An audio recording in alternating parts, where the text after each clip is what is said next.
नमो अरिहंताणं नमो सिद्धाणं नमो आयर्याणं नमो वज्रायाणं नमो लोये सव्यसाहुणम् वन्दितु सव्यसिद्धे ध्रुवमचलमणोवमं गदिं पते वोचामि समय पाहुडे मृणमो सुध केवली वणिदम् नमः समय साराय स्वानुभूत्या चकासते चित्स्वभावाय भावाय सर्वभावान्तरच्छिदे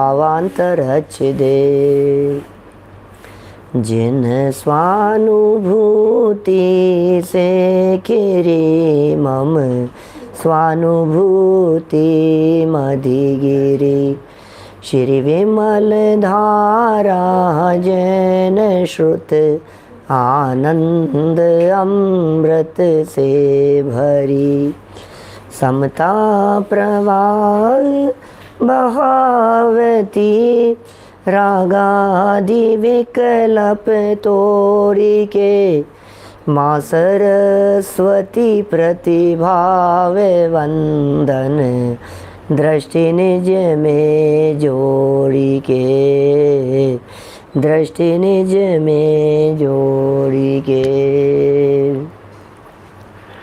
ग्रंथराज समयसार जी यहाँ विराजमान है।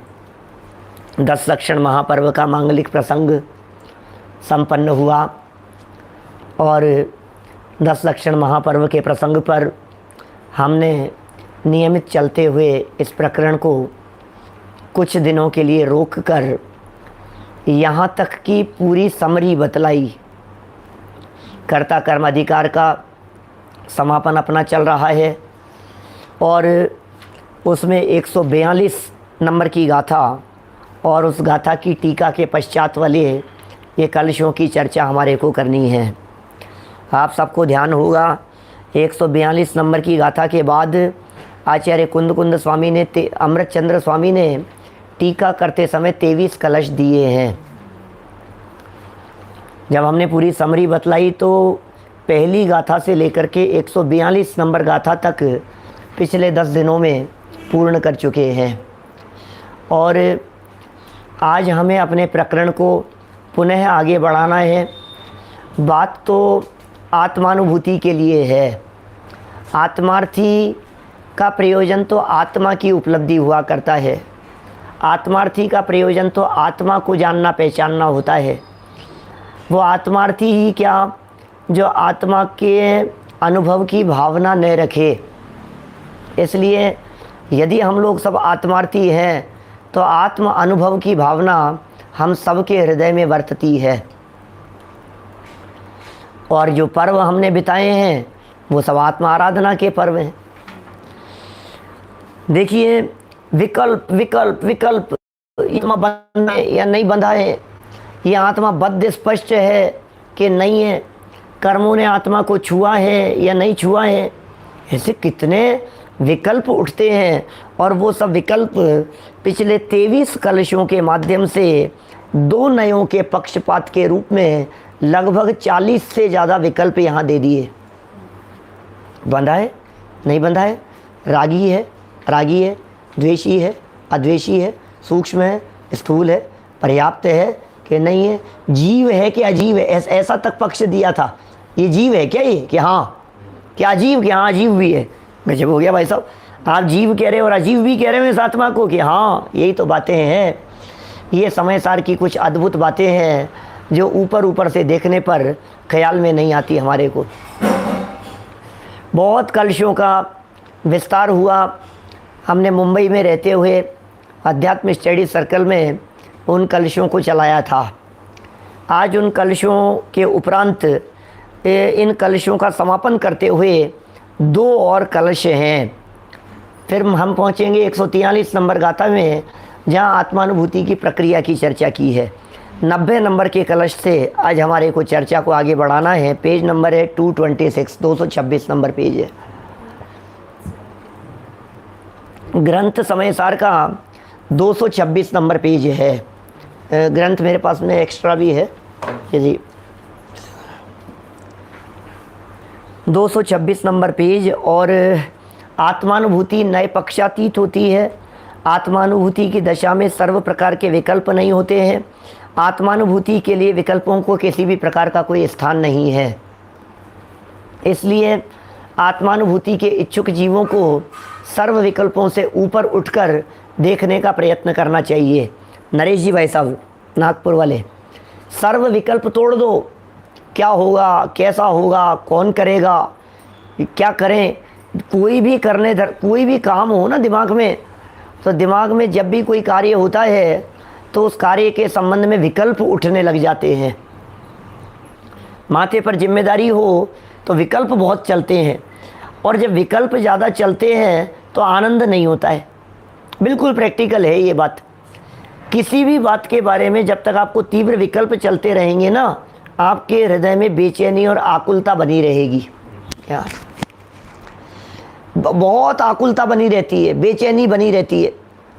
और विकल्प टूट गया तो बहुत ऐसी शांति का अनुभव होता है जैसे कोई अतीन्द्रिय आनंद मिल गया हो। अभी अतीन्द्रिय आनंद में क्या होता होगा उसकी बात नहीं कर रहे, लेकिन हमें जो अनुभव में विकल्प आते हैं, उन विकल्पों के टूटने पर अपने को कितनी फ्रीनेस और शांति महसूस होती है, ज़रा उसे देखिए। कहीं जाना है, इतने विकल्प चल रहे हैं, जाएं कि नहीं जाएं, जाएं कि नहीं जाएं, जाएं कि नहीं जाएं, दिमाग में चल रहा था। निर्णय हो गया तो निर्णय होते ही बहुत एक टेंशन से फ्री हुए, एक विकल्प उतर गया। पंडित जी आने वाले हैं घर पे खाना खाने के लिए, विकल्प चल रहे हैं, क्या बनाएं, ये करें, ये करें, ये करें, ये करें, ऐसा वैसा, कब आएंगे, क्या होगा, क्या खाते हैं, क्या नहीं खाते हैं, ये लेंगे कि नहीं लेंगे, वो बहुत विकल्प चल रहे हैं। आकर के चले गए, अब सारे विकल्प खत्म हो गए। आ गए, भोजन बनाना था, उसका निर्णय हो गया, सब विकल्प टूट गए। मंदिर बनाना है औरंगाबाद वासियों को, क्या कितने विकल्प, यहाँ लेवें कि यहाँ लेवें, ऐसा करेंगे, ऐसा करें, ये ज़मीन कैसा बनेगा, कैसे होगा, कौन किसका सहयोग होगा, किसका, कितने तरह के विकल्प चलेंगे।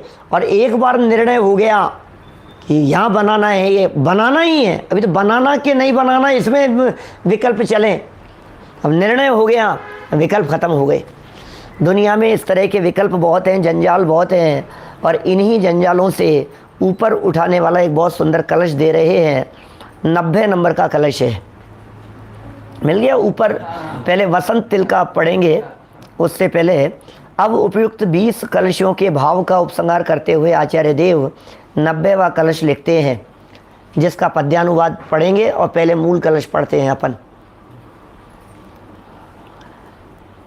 वसंत तिल का छंद है।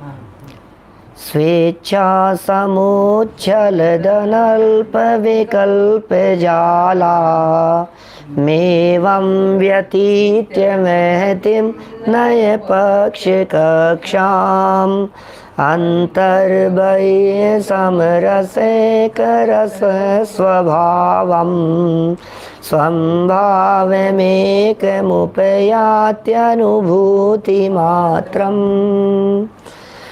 उठ रहा जिसमें अनंत विकल्पों का जाल है, वह बृहत नए पक्ष कक्षा विकट है, विकराल है। उल्लंघन कर उसे बुध अनुभूतिमय निज भाव को, हो प्राप्त अंतर बाह्य से समरसी एक स्वभाव को, समरसी एक स्वभाव को। क्या कह रहे हैं? उठ रहा जिसमें उठ रहे हैं अनंत विकल्पों के जाल हैं। कहाँ उठ रहे हैं? नए पक्ष कक्षा।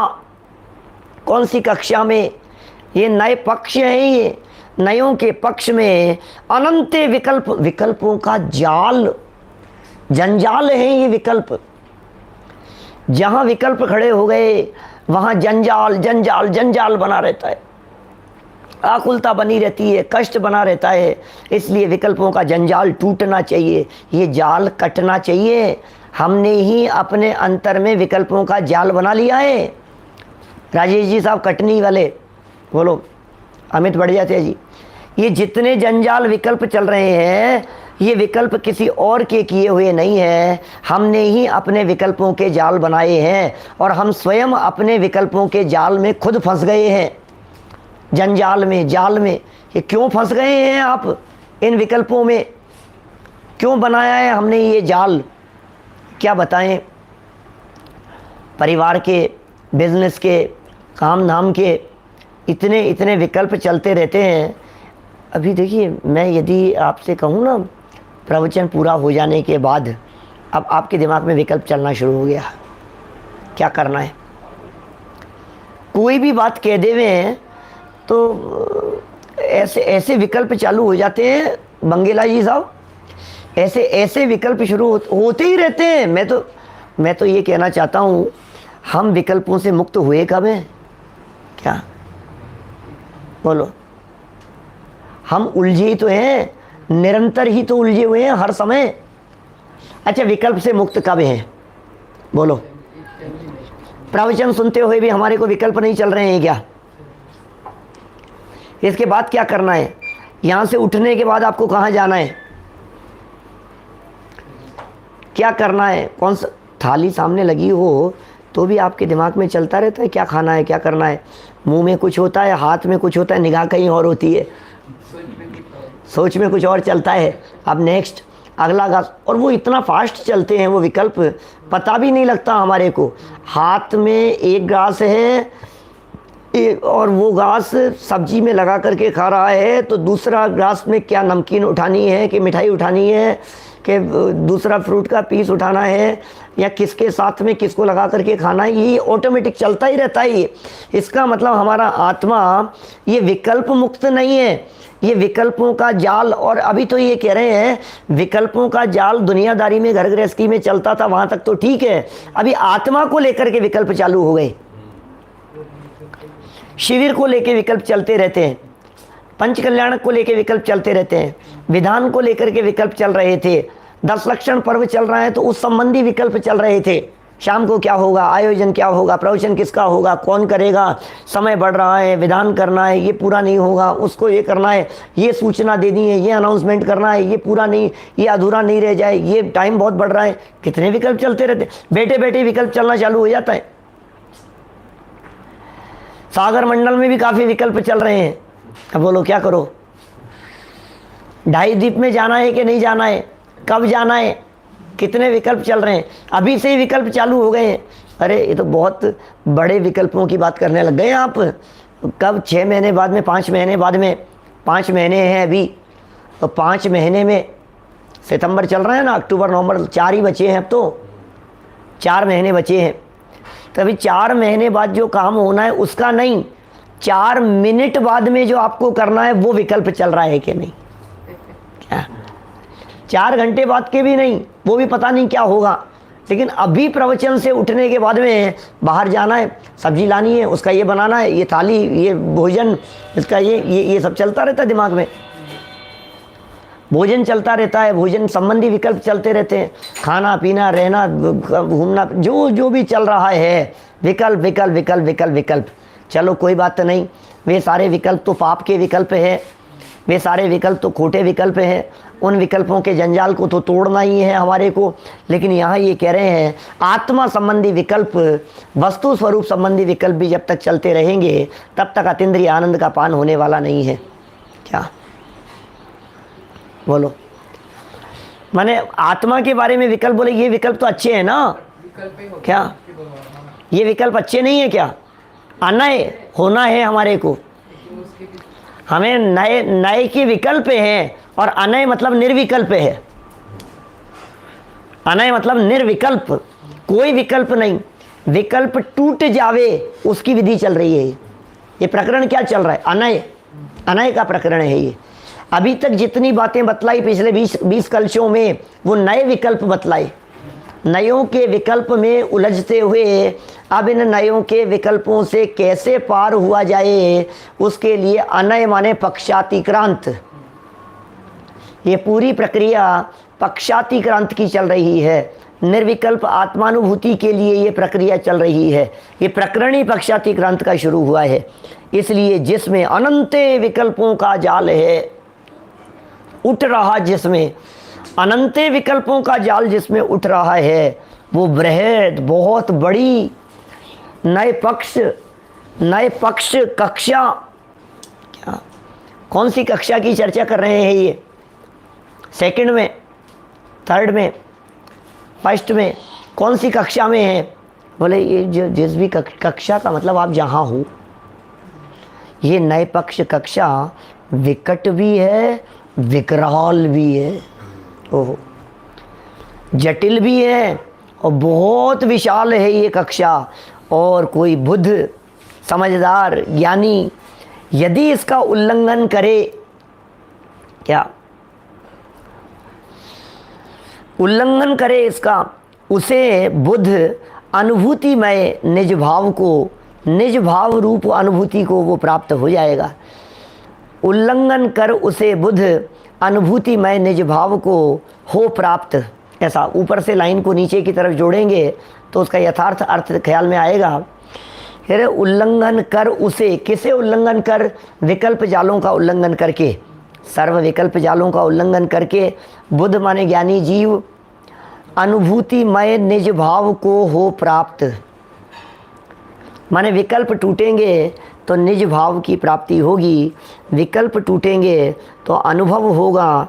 अनुभूतिमय निज भाव है, क्या ये निज भाव अनुभूतिमय है? क्या अनुभूतिमय निज भाव को हो प्राप्त। ये आत्मा उस भाव को प्राप्त कर लेगा जो भाव अनुभूतिमय है और अंतर्बाह्य से समरसी एक स्वभाव को। माने जब अतीन्द्रिय आनंद का वेदन होता है, जब आत्मा में समा जाता है तो अंतर्बाह्य समरसी एक स्वभाव को प्राप्त हो जाता है। अंतर से भी समरस और बाहर में भी समरस। सोचा आपने, अंतर में समरस आएगा वो तो ठीक है, लेकिन बाहरी जीवन उसका कितना उत्कृष्ट होता है। बहुत सारे लोग ये कहते हैं, जो लोग धर्म के मार्ग पर चल पड़ते हैं फिर वो गृहस्थी कैसे चलाएंगे?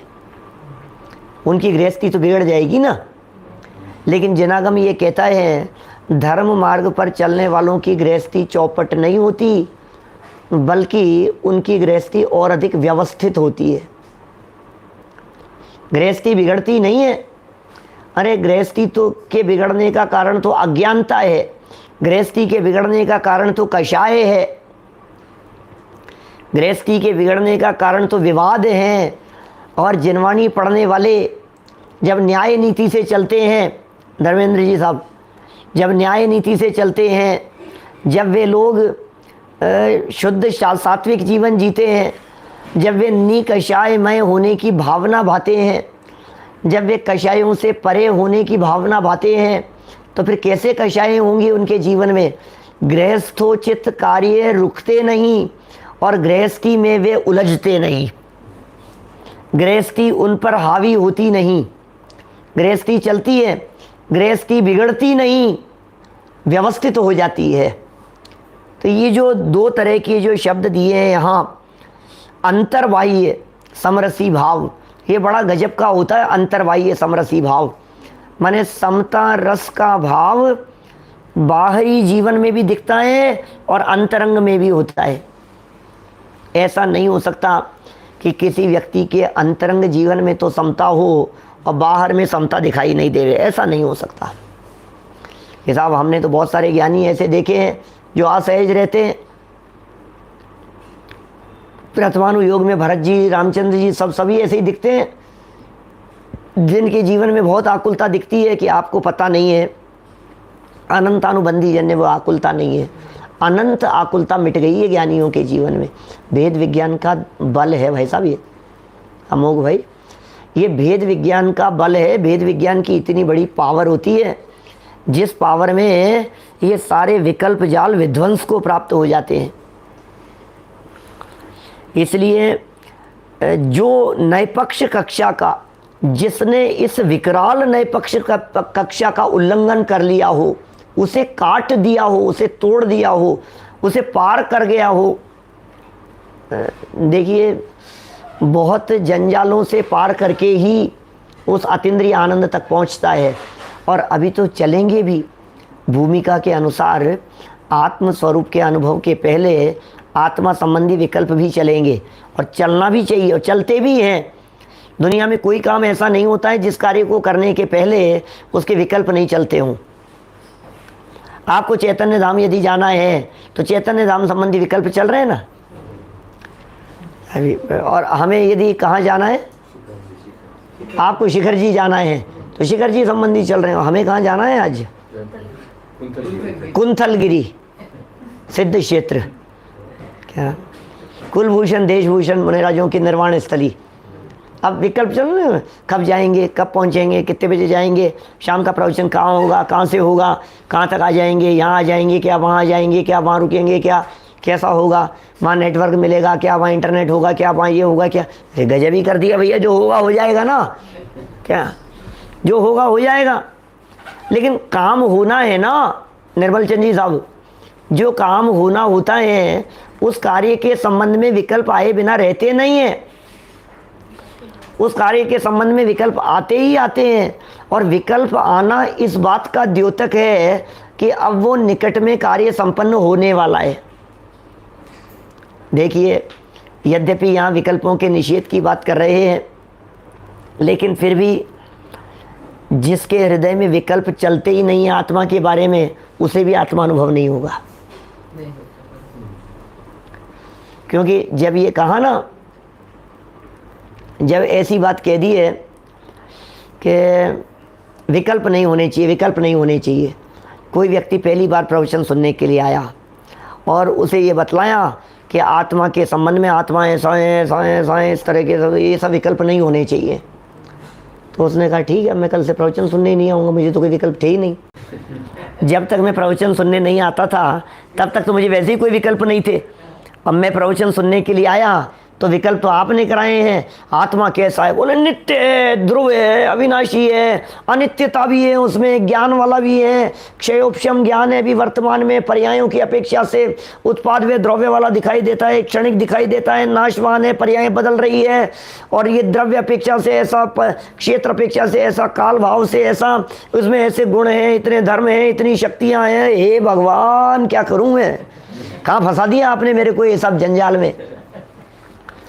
तो कहना चाह रहे हैं भाई सुन, ये सारे विकल्प, कम से कम व्यापार, बिजनेस, घर गृहस्थी, वो पाप रूप विकल्पों से उठकर इन नयों के विकल्पों में आवे तो ये दिशा सही है। पहले दिशा सही करो, दशा बाद में बदलेगी। पूरे दुनिया भर में लोग अपने आस पड़ोस में सब कह रहे हैं दशा बदलो, दशा बदलो, दशा बदलो, क्रिया बदलो, प्रवृत्ति बदलो, आचरण बदलो, व्यवहार बदलो, सब ऐसा कह रहे हैं। लेकिन हम ये कह रहे हैं क्रिया नहीं, पहले दिशा बदलो। दिशा बदलने के बाद में जो भी दशा बदलती है वो सब सार्थक है, और दिशा बदले बिना कितनी भी दशा बदलती रहे वो सब अनर्थकारी है। आपकी सही दिशा नहीं है। 8 दिशाओं में से एक दिशा में आपको जिधर जाना है वो सही दिशा है, बाकी की 7 दिशाएं विपरीत है। अब उन 7 दिशाओं में कितना भी तेज दौड़े और कितना भी चले, मंजिल पे नहीं पहुंच पाएगा। तो बोले तुम चलना शुरू कर रहे हो, उसके पहले निर्णय करो कि किधर चलना है। बस ये ज़रूरी है, हमें जाना किधर है। घर से निकलने वाला व्यक्ति पहले ये निर्णय करता है कि मुझे जाना कहाँ है, तब घर से बाहर निकलकर गाड़ी में बैठकर मंजिल पर पहुंचता है। वो निर्णय ज़रूरी है। रेलवे की टिकट विंडो पर खड़ा होकर के एक व्यक्ति वो टिकट देने वाले से कहता है भाई साहब टिकट दे दो। बोले कहाँ कहाँ? अरे कहाँ कहाँ से तुम्हें क्या मतलब है, तुम तो टिकट दो ना। क्या मैं पैसे दे रहा हूँ, तुम टिकट दो, क्यों विवाद करते हो? काफ़ी तू मैं हो गई।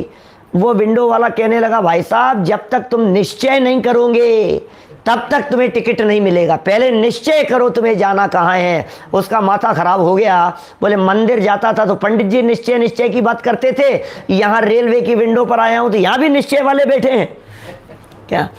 जहाँ देखो वहाँ निश्चय। भैया निश्चय के बिना तो दुनिया में चल नहीं पाओगे आप कहीं भी। निश्चय जरूरी है।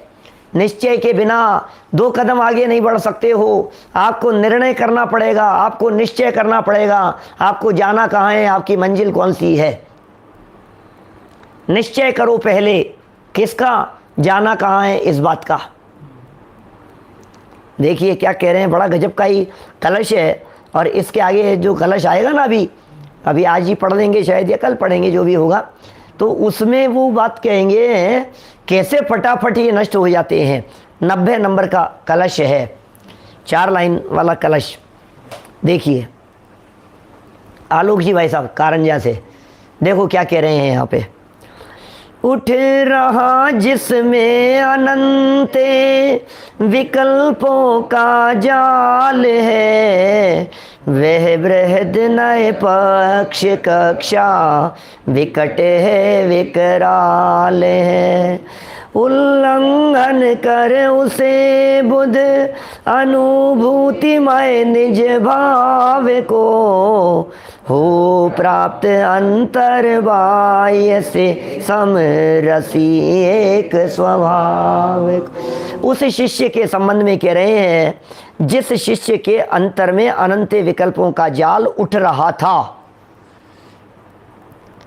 पहले विकल्प कराएंगे, पहले विकल्प बताएंगे, पहले विकल्पों में उलझाएंगे और फिर भी उन विकल्पों से पार होने की प्रेरणा देंगे। क्या है ना? बृहत नए पक्ष कक्षा। नए पक्ष कक्षा क्या है? नयों का पक्ष, उसे कक्षा कहकर के पुकारा है, उसे विकट और विकराल कहकर के पुकारा है। नए का ज्ञान तो ज्ञानियों के भी होता है, नए जंजाल नहीं है, ध्यान देना, नए पक्ष जंजाल है। ये जिसे जाल कहकर के पुकारा है, ये नए जाल नहीं है।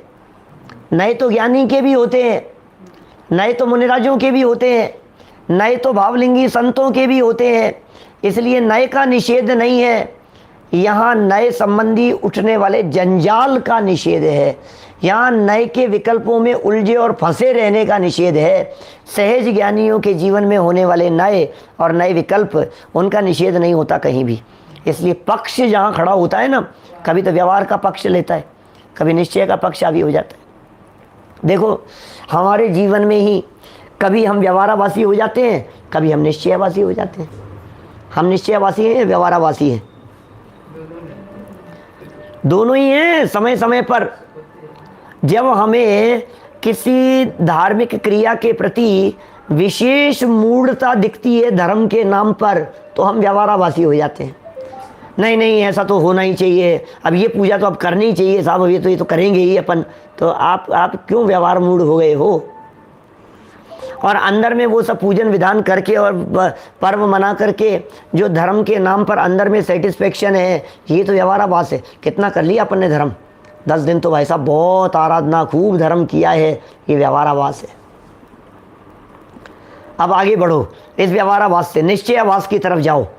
तो निश्चयवासी नहीं होते हैं हम कभी। कभी हमें ऐसे लगता है अब ठीक है, क्या हो गया इसमें, ये कोई धर्म थोड़ी ना है, छोड़ो ना यार, नहीं किया तो नहीं किया, अब क्या हो गया, अब प्रक्षाल नहीं किया तो नहीं किया, अब धोती दुपट्टा नहीं पहना तो नहीं पहना, अब पूजन नहीं करी तो नहीं करी, क्या हो गया उसमें, उसमें कौन सा धर्म होने वाला है, कोई दम नहीं है इन सब चीज़ों में। ऐसा कह करके हम शुभ भाव रूप जो धार्मिक क्रियाएं, चरणानुयोग सम्मत जो क्रियाएं हैं, उनसे बाहर निकल जाते हैं तो निश्चयवासी हो जाते हैं। चरणानुयोग सम्मत योग्य आचरण यदि न करें तो निश्चयवासी, और चरणानुयोग सम्मत आचरण करके धर्म माने तो व्यवहारावासी। तो करूं क्या, मैं कहाँ फंसा दिया मेरे को, नहीं करूं तो निश्चयवासी, और यदि मैं करके धर्म मानूं तो व्यवहारावासी, कि हाँ करो भी और धर्म भी मत मानो, ये बैलेंस चाहिए। क्या रात्रि भोजन होवे नहीं और रात्रि भोजन नहीं करके धर्म माने नहीं, क्या ऐसा बैलेंस चाहिए। नियमित जिनेंद्र देव के दर्शन पूजन आदि छूटे नहीं, और ये सब करके अपने आप को धर्मात्मा माने नहीं। ये बैलेंस है निश्चयाभास व्यवहाराभास के बीच में, बहुत जरूरी है ये सब बातें। तो ये नए पक्ष कक्षा जो है कि कभी निश्चय का पक्ष पकड़ लिया, कभी व्यवहार का पक्ष पकड़ लिया, ये बहुत विकराल है। इसलिए इसका उल्लंघन करके जो अनुभूति में निज भाव है उसको जो प्राप्त हो जाते हैं, अंतर से भी और बाह्य से भी समरसी एक स्वभाव को वे प्राप्त कर लेते हैं। चलिए नीचे इसका अनुवाद पढ़ता हूँ मैं। इस प्रकार जिसमें बहुत से विकल्पों का जाल अपने आप उठ रहा है, विकल्पों का जाल अपने आप ही उठ रहा है, अरे विकल्प करें बुद्धिपूर्वक ऐसा नहीं है, वो बिना बुद्धि के अपने आप ही विकल्प तरंगें उठती रहती है। ऐसी महती नैपक्ष कक्षा का उल्लंघन करके ज्ञानी जीव अंतर्बाह्य से समता रस स्वभाव वाले अनुभूति मात्र अपने भाव को प्राप्त करते हैं। कौन? ज्ञानी जीव अपने समरसी भाव वाले स्वभाव वाले अपने ज्ञायक भाव को, अनुभूति मात्र अपने भाव को प्राप्त करते हैं। देखिए और विस्तार करते हुए दादा कुछ लाइनों में, 4-5 लाइनों में इसका स्पष्टीकरण करते हैं। ये जो विकल्प हैं ये तो अभी सब बुद्धिपूर्वक ही चलेगा, माने अज्ञानी के तो सब बुद्धिपूर्वक ही होता है, अज्ञानी के जीवन में अबुद्धिपूर्वक लागू नहीं होता है। बहुत स्थूल व्यवहार में ये कह दें कि नहीं भैया हमसे धक्का लग गया, बुद्धिपूर्वक नहीं लगाया, हमने आपको धक्का बुद्धिपूर्वक नहीं दिया है या बुद्धिपूर्वक लगाए, तो बहुत स्थूल कथन है। जिनागम के इन प्रकरणों में ऐसा नहीं होता है। जिनागम के इन प्रकरणों में तो ज्ञानी जीव उसकी बुद्धिपूर्वक अबुद्धिपूर्वक की बात कही है। अभी देखो उल्टा लगा सकते हैं अपन, अज्ञानी जीव के विषय कषाय बुद्धिपूर्वक हो रहे हैं, क्या बुद्धिपूर्वक विषय कषाय में लगा है, और अबुद्धिपूर्वक भी विषय कषाय की धारा बह रही है अज्ञानियों के। कभी कभी दिन भर में बुद्धिपूर्वक स्वाध्याय आदि के लिए लगता है, वो भी बुद्धिपूर्वक लगता है कभी कभी, और वैसे तो बुद्धिपूर्वक तो व्यापार करता है, बुद्धिपूर्वक घर गृहस्थी के कामों में लगा, बुद्धिपूर्वक भोजन बना रहा है, खा रहा है, सब बुद्धिपूर्वक कर रहा है। यहाँ बुद्धिपूर्वक लगना पड़ेगा, बहुत पुरुषार्थ करके तब जाके यहाँ जुड़ पाएगा। अब एक तो ये बात हो गई। अब दूसरा कहो अबुद्धिपूर्वक, तो वही चल रही है धारा। अभी मैं डॉक्टर संजीव कुमार गोधा, ये कब भूल गया? नवीन जी साहब सिंगोली बोलो। मैं डॉक्टर संजीव कुमार गोधा, मैं निशिकांत जैन, ये एक चीज का भूल गए, तो अबुद्धिपूर्वक चल रही है ना ये। अभी ज्ञानियों के क्या चलता है? अब ज्ञानियों के अबुद्धिपूर्वक ज्ञान धारा चल रही है। मिथ्यात्व अनंतानुबंधी के अभाव जन्य ज्ञानमय धारा ज्ञानियों के निरंतर वर्त रही है। विपुल भाई कंदी जी, राजू कंदी जी हैं, क्या कह रहे हैं? ये जो धारा चल रही है ना, क्या विकल्पों, क्या ज्ञानियों की बात कर रहा हूँ, मिथ्यात्व के अभावजन्य अनंतानुबंधी के अभावजन्य ये ज्ञान धारा ज्ञानियों के अबुद्धिपूर्वक अपने आप चल रही है, और बुद्धिपूर्वक भी वो स्वाध्याय आदि कार्यों में प्रवृत्त होता है, बुद्धिपूर्वक भी वो विषय कषाय से बचने का और निवृत्त रहने का प्रयास करता है। फिर भी किंचित कदाचित भूमिका अनुसार घर गृहस्थी संबंधी विकल्प उसके आते हैं, होते हैं, वो भी भूमिका अनुसार होते हैं, लेकिन लंबायमान नहीं होते। ठीक है ना? देखिए क्या लिख रहे हैं यहाँ, ज्यों ज्यों नयों के विस्तार में जाते हैं, त्यों त्यों मन के विकल्प भी विस्तार को प्राप्त होते हैं। ज्यों ज्यों नयों के विस्तार में जाते हैं, जैसे जैसे नयों के विस्तार में जाते हैं, त्यों त्यों मन के विकल्प भी विस्तार को प्राप्त होते हैं। नयों के विस्तार में कैसे गए आप? पढ़ करके, पढ़ करके ये पढ़ रहे हैं, वो पढ़ रहे हैं, नयों के विस्तार में जा रहे हैं। अभी तो हम नए चक्र पढ़ाते हैं विद्यार्थियों को।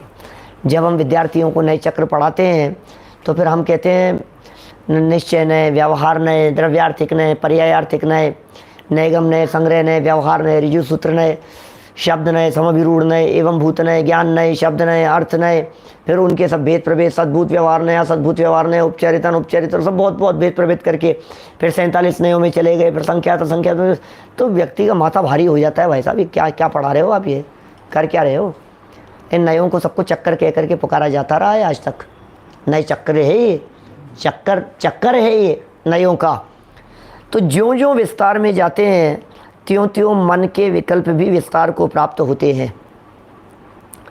चंचल चित्त लोकालोक तक उछलने लगता है। चित्त चंचल है, लोकालोक तक उछलने लगता है। एक घटना यदि कहीं घट जाए, फिर देखो आप विकल्प।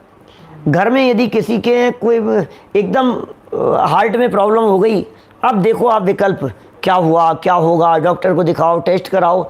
अब विकल्पों में महीनों निकल जाते हैं। एक घटना घट जाने पर उस संबंधी विकल्पों में महीनों निकल जाते हैं हमारे, लगे रहते हैं उन विकल्पों और जंजालों में। चंचल चित्त लोकालोक तक उछलने लगता है। ज्ञानी जीव इस प्रकार के नयों के पक्ष को, ये जो चित्त उछलने लगा है, ये जो विस्तार हो गया है, मन में विकल्प चलने लगे हैं, ज्ञानी जीव इस प्रकार के नयों के पक्ष को छोड़कर, छोड़ो नयों के पक्ष को, इस प्रकार के नयों के पक्ष को छोड़कर समरसी भाव को प्राप्त होकर आत्मा के एकत्व में अटल होकर मोह का नाश कर शुद्ध अनुभव के अभ्यास से निजात्म बल प्रकट करके पूर्णानंद में लीन हो जाते हैं। हो क्या करते हैं ज्ञानी जीव? समरसी भाव को प्राप्त हुए तो आत्मा के एकत्व में अटल हुए। स्टेप बतला रहे हैं, प्रक्रिया बतला रहे हैं, आत्मा के अनुभव के साथ में जुड़ने पर क्या होगा वो बतला रहे हैं। समरसी भाव को प्राप्त हुए, आत्मा के एकत्व में, आत्मा के साथ में एकत्व हो गया, अटल हो गया, एकत्व में अटल हो गए और महामोह का नाश कर दिया। मोह का नाश, जब यह आत्मा अपने आत्म स्वभाव में एकत्व को प्राप्त होता है, अटल होता है, तो महामोह का नाश होता है और शुद्ध अनुभव का अभ्यास शुरू हो जाता है। आत्मा के एकत्व पूर्वक, एकत्व माने अपनापन। एकत्व क्या चीज़ है? आत्मा का एकत्व माने आत्मा में अपनापन। और हमारा सब पर पदार्थों में अपनापन है। पत्नी में अपनापन है, पुत्र में अपनापन है, भाई में अपनापन है, माता पिता में अपनापन है, सब में अपनापन है, लेकिन अपने में अपनापन नहीं है। निर्मल चंद जी साहब, मोह नहीं, महामोह कह रहे हैं, क्योंकि पीछे शब्द दिए थे ना, विकराल कहा था, विकट कह करके पुकारा था, तो ये मोह महामोह है ऐसा कह रहे हैं। महामोह का नाश कर दिया और उसके लिए अटल श्रद्धा चाहिए। आत्मा के एकत्व में अटल होना पड़ेगा। अटल माने आपकी श्रद्धा चलायमान नहीं होनी चाहिए। दृढ़ निश्चयी होंगे तो आप जीत पाएंगे, उस पर विजय प्राप्त कर पाएंगे, अदरवाइज आप पार नहीं पा सकेंगे। आपको ऐसी कमर कसनी पड़ेगी इस मोह की सेना को जीतने के लिए। इसको जंजाल कह कर के ये भी कह रहे हैं कि इसको आसान मत समझ लेना, ऐसे बैठे बैठे हो जाएगा। पुरुषार्थ करना पड़ेगा, तीव्र पुरुषार्थ के बिना नहीं होगा। अंतरोन्मुखी तीव्र पुरुषार्थ होवे तो कार्य होवे। इसलिए महामोह का नाश कर और शुद्ध अनुभव का अभ्यास कर, अनुभव का अभ्यास कर, उस अभ्यास से निजात्म बल प्रकट करके पूर्णानंद में लीन हो जाते हैं ये ज्ञानी जीव।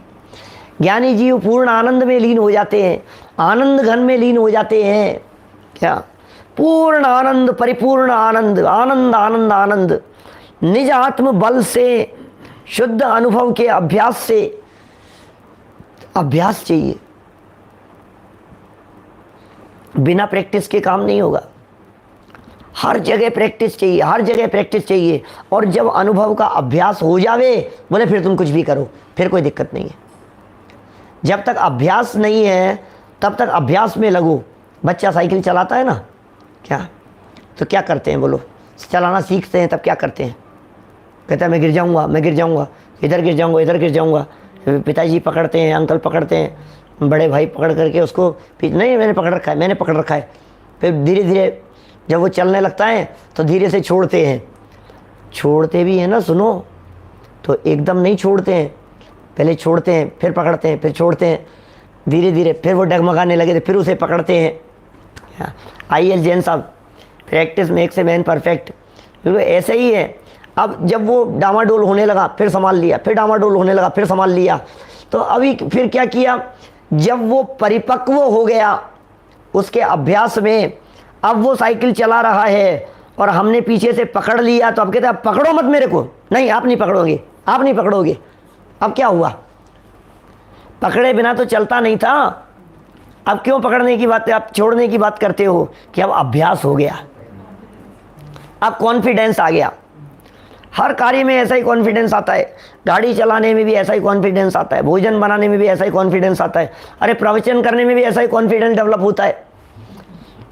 पहली बार प्रवचन किया तो कितना कॉन्फिडेंस था, दूसरी बार किया तो कितना हुआ, और हजारों बार कर लिए तो अब कैसा कॉन्फिडेंस दिखाई देता है। तो कभी भी बिठा दो हमारे को, तो क्या है, प्रवचन करना, दुनिया का कोई काम करना हमारे को कठिन लगे, लेकिन प्रवचन करना तो बहुत आसान काम है। अब जो नया नया कोई व्यक्ति करते हैं ना, मैं सुनता हूँ बहुत सारे लोगों से, बच्चों से सुनता हूँ, विद्यार्थियों वगैरह से सुनता हूँ, कभी भाई साहब खाना ही नहीं खाया जाता, जैसे चलता है, क्या बोलना है, ऐसा ऐसा ऐसी आकुलता, ऐसी टेंशन चलती है, ऐसा कहते हैं लोग। कई तो करते ही नहीं है, एक आध दो बार किया फिर उसके बाद में करते नहीं, इतना इतना घबराहट होती है नहीं। लेकिन देखो भाई, कॉन्फिडेंस होना चाहिए, प्रैक्टिस करते जाओ, प्रैक्टिस करते जाओ। आप जब पहली बार आपने आटा लगाया था ना, आटा लगाने के लिए, तो जो हाथ उसमें पानी डाल करके आटा उसनने के लिए, दोनों नहीं होता है कि एक ही होता है क्या, मुझे नहीं पता भाई, हैं दोनों हाथ से लगाते हैं, एक ही हाथ से हैं, पहले एक ही हाथ से, वो जो भी किया करते होंगे, तो कैसा लगता होगा। अब मेरे से नहीं हो सकता, पूरे हाथ गंदे हो गए, ये क्या लग गया, क्या हो गया ये। अब फिर धीरे धीरे करके वो अभ्यास हो जाता है, उसी चीज़ का प्रैक्टिस हो जाती है। तो अनुभव के अभ्यास से निजात्म बल, अब उस अभ्यास से बल प्रकट करके आत्मा के बल को प्रकट करना पड़ेगा। ये कह रहे हैं यहाँ, आपके आत्मा में बल तो बहुत है, लेकिन ज़रूरत है उस आत्म बल को प्रकट करने की। आत्म बल प्रकट करने का मतलब मैं ऐसा भी कह सकता हूँ, आप में, विनयकांत जी साहब, आप में वो डेवलप होनी चाहिए, वो कॉन्फिडेंस कि मुझे आत्मा का अनुभव करना है और मैं कर सकता हूँ। वो अनुभव के अभ्यास से होगा, आत्म बल प्रकट होगा। ये बल प्रकट नहीं होता है ना, तो मुझे मालूम है अभी ये आत्म बल नहीं है, तो सुनने वाले लोगों में से 50-70%, 80% लोग ऐसे होंगे जो ये कहेंगे पंडित जी हमसे तो नहीं हो सकता, अनुभव तो नहीं कर पाएंगे, ये तो बहुत कठिन है, मेरे से तो बहुत, अनुभव करना कोई आसान काम थोड़ी नहीं, अपने बस की बात नहीं है। आत्मा अनुभव कैसे होगा, बहुत, मैं तो, मेरे से होता नहीं है। मैं बहुत बार, कई बार बैठता भी हूँ, मैं आंख भी बंद करके देखता हूँ, अंधेरा अंधेरा दिखता है, ब्लैक ब्लैक दिखता है आंखें बंद करके देखने पर, ऐसे दिखा। आत्मा आत्मा दिखता नहीं है, काला काला सा दिखाई। आत्मा काला है क्या पंडित जी, एक व्यक्ति ने तो ऐसा पूछा, आत्मा काला है कि सफ़ेद है। गोरा नहीं काला नहीं भगवान आत्मा, आत्मा तो बस जो है सो है, न गोरा है न काला है, न अंधेरे में है न प्रकाशमान है, न ऐसे ज्योति पुंज जैसा दिखाई देता है, ऐसा प्रकाशमान, ऐसा पुंज जैसा दिखाई देवे, तेज चमकता हुआ दिखाई देवे, ऐसा भी नहीं है। और घोर अंधकार में ऐसे ब्लैक होल जैसा, क्या ब्लैक होल की समस्या दिखाई देती है, क्या है भाई साहब उसमें डूब जाओ तो कहीं आर पार नहीं, क्या मालूम कहाँ है, कुछ ऐसा भी नहीं है ये आत्मा। लेकिन सिर्फ ज़रूरत है तो वो कॉन्फिडेंस की ज़रूरत है। और ये कह रहे हैं निजात्म बल प्रकट करके पूर्ण आनंद में लीन हो जाते हैं। जब ये आत्मबल प्रकट होगा तो पूर्ण आनंद में लीन हो जाएंगे। इस प्रकार इस कलश में यही कहा गया है कि नए विकल्पों के विस्तार से उपयोग समेट कर ये करो काम। करने योग्य काम क्या है? नए विकल्पों के विस्तार से उपयोग को समेट लो, ये करने योग्य काम है। नए विकल्पों के विस्तार से अपने चित्त को समेट लो, ये समेटना जरूरी है, सिमटना जरूरी है। तो साहब मैं तो सिमटा हुआ ही था, आपने ही फैलाया था, नयों में उलझाया था कि नहीं। नयों के फैलाव के बिना यदि आप सिमटने की कोशिश करोगे तो आप आत्मा तक पहुंच नहीं पाओगे। इसलिए पहले फैलाओ और फिर समेटो। देखिए क्या होता है किसी भी विषय के संबंध में, पहले विस्तार से, पहले क्या होता है, इंट्रोडक्शन होता है स्टार्टिंग में, फिर इंट्रोडक्शन के बाद में फिर उसकी डिटेलिंग होती है, डिटेल में समझाया जाता है, फिर लास्ट में कंक्लूजन दिया जाता है। अब ये क्या चीज़ है, ये क्या प्रक्रिया है? स्टार्ट किया आपने तो आपने बतलाया आप क्या बतलाना चाहते हैं, ये बतलाया, तो ज़्यादा विकल्प नहीं थे ना कुछ भी। फिर उनको फैलाया विस्तार, ऐसा ऐसा ऐसा ऐसा ऐसा, और बहुत विस्तार कर दिया। अब कहते हैं अरे भाई साहब हम तो निष्कर्ष बतला दो। तो फिर हमने उस पूरे प्रकरण को उपसंहार कर दिया, उसका निष्कर्ष समापन पर पहुंच गए। तो तब जाकर के वो प्रक्रिया पूरी होती है। ये प्रक्रियाएं अनुभूति की प्रक्रिया। पहले ज्ञान को ये निर्णय करने दो कि मुझे आत्मा को जानना है, नंबर 1। इसके बाद में अब ज्ञान के माध्यम से उस आत्मा को जानने और समझने के लिए फैलाओ, नयों के माध्यम से, स्यादवाद के माध्यम से, प्रमाण के माध्यम से। प्रमाण नयैरधिगमः है, प्रमाण और नए के माध्यम से। फिर निर्देश, स्वामित्व, साधन, अधिकरण, स्थिति, विधान, इस 7 संख्या, क्षेत्र, स्पर्शन, काल, अंतर्भाव, अल्प बहुत्व, इन सब से उपयोग को क्या करो, पहले फैलाओ, पहले समझो, और फिर समझने के बाद अब समेटो। जब समेटना ही था तो फैलाया क्यों था? ये तो आप बताओ। किचन समेटनी थी तो फैलाई क्यों थी? क्या कि भोजन बनाने के लिए फैलाई जाएगी और भोजन कर लेने के बाद में समेटी जाएगी। क्या यदि उसको समेटेंगे नहीं तो गंदगी फैली रहेगी, और यदि उसे फैलाएंगे नहीं तो भोजन बनेगा नहीं। क्या समझ में आ रही है बात? माने समझना भी है और समा जाना भी है। समझने के लिए फैलना है और समा जाने के लिए सिमटना है। अब 2 बातें कह दी, 2 वाक्य कह दिए, वापस बोलता हूँ। समझने के लिए फैलना है और समा जाने के लिए सिमटना है। हो गई क्लियर बात? पहले अभी क्या है, इस सिमटने के नाम पर फैलना ही नहीं चाहता, और फैल जाए तो इसको इसमें उसमें मज़ा आने लगता है। क्या गुणस्थान समझे यार, मज़ा ही आ गया। जीव समाज तो आपको मालूम, जीव समाज कितने होते हैं? कि सब 14 होते हैं। 14 नहीं 19 होते हैं। फिर 19 नहीं 57 होते हैं। 19 नहीं 57 नहीं 98 जीव समाज है, 98। अरे नहीं नहीं 406 जीव समाज के भेद प्रभेद। हो मज़ा आ गया। 406 जीव समाज जिस दिन समझे थे ना, मेरे सामने बैठे हुए साधर्मियों में कई लोग ऐसे होंगे, सचिन जी लोहाड़िया साहब, 406 जीव समाज जब आपने समझे तो आपको मज़ा आया कि नहीं आया? हाँ मज़ा आ गया पंडित जी। गोमट सार का फिर कोई विषय उठा करके देखो और क्लियर होता है तो मज़ा आता है ना, मज़ा आ गया। गुणस्थान भी समझ लिए, ये भी समझ लिए, जीव समाज समझ लिए, पर्याप्तियों का एक चैप्टर था वो भी देखा तो समझ लिया, मज़ा आ गया। प्राण 10 प्राण कौन कौन से होते हैं, प्राण किस प्रकार के हैं, सब समझ में आ गया। तो मेरा कहने का मतलब ये है, आपको जो ये समझ में आ रहा है तो इसमें मज़ा आ रहा है ना, कि हाँ आ रहा है, ये फैलाव का मज़ा है। अब समेटने की भी सोचो, जीवन के कौन से मोड़ तक फैलते रहेंगे? क्या कब तक हम फैलते रहेंगे? बिजनेस को कब तक फैलाते रहेंगे? मैंने एक दिन प्रवचन था मेरा इस पर संयम प्रकाश में शाम को, तो मैंने सिमटने की बात कही, हमारे रत्नाकर जी ने कही, तो वो सिमटने वाला 245 नंबर बतलाया था उन्होंने, प्रवचन नंबर। समेटना कितना जरूरी है। बिना समेटे आप उपलब्धि नहीं हो पाएगी आपको, जब तक आप सिमटेंगे और समेटेंगे नहीं। इसलिए समेटो समेटो और समेटो।